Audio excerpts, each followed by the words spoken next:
L'amélioration du climat des affaires et la simplification des procédures édictées dans le Cameroun Business Forum sont à l'origine de l'automatisation du sursis de paiement. Les contribuables concernés peuvent suspendre sans assistance physique et documentation particulière l'action de recouvrement d'une créance au fisc.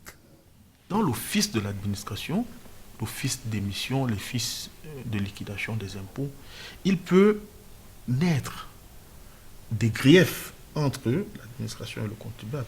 Ou éviter donc que le contribuable exécute un acte qui lui pose un problème, il peut donc solliciter un sursis.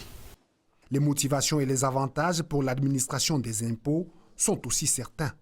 Il y a une deuxième procédure, c'est la procédure de la transaction qui est prévue par les dispositions de l'article L125 du Code général des impôts. Le sursis peut également s'adosser à une troisième procédure qui est celle du moratoire.